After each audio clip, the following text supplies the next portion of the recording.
Hebrews 11 mentions the prophets. The writer of that chapter 11 says, I don't even have time to talk about all the prophets. Last time we talked about Elijah, the great prophet of God who called down fire, conquered armies, saw God do amazing things through his faith.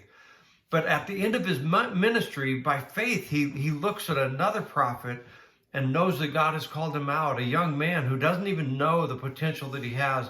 The old prophet takes his mantle, his cloak, and he throws it upon the next prophet named Elisha.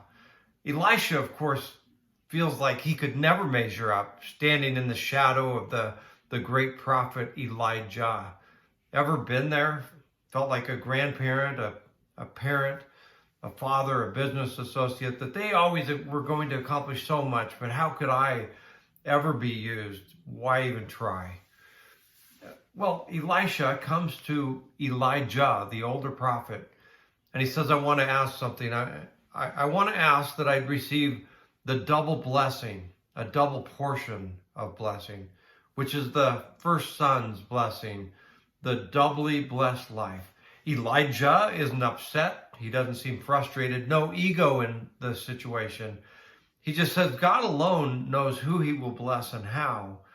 So here's the deal. If you're with me when I go to the end of my life, my death, then it will be so. But if not, it will not be so.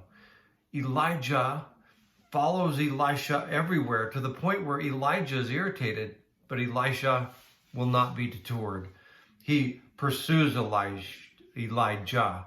He goes after him. He persists. He won't take no for an answer. By faith, he asks for the double portion. All of a sudden, heaven opened up with chariots of fire and horsemen from heaven. Elisha looks on as Elijah is taken up, and he says, my father, the chariots and horsemen of Israel, meaning the power of the nation in this man. And as the heavens close, Elisha looks down, and on the ground is the mantle of the prophet Elisha. Elisha puts on that mantle, that cloak. 2 Kings 2:14-15 records, then he took the cloak of Elijah that had fallen from him and struck the water, saying, where is the Lord, the God of Elijah? Will I be blessed? Here we go. And when he had struck the water was parted to the one side and to the other, and Elisha went over. No doubt a symbol of God's presence in his life. Verse 15, now when the sons of the prophets who were at Jericho saw him opposite them, they said, the spirit of Elijah rests on Elisha. And they came to meet him and bowed down to the ground before him. What happened in Elisha's life? The Bible records exactly twice the number of Elijah's miracles were done in the life of Elisha. Greater things, the double portion. Maybe you've been living under someone's shadow. Maybe you didn't believe you could ever accomplish the things that God had placed in your heart. There's some lessons for us. By faith, we can overcome the sense of not good enough, never measuring up, never accomplishing what the last generation was able to do.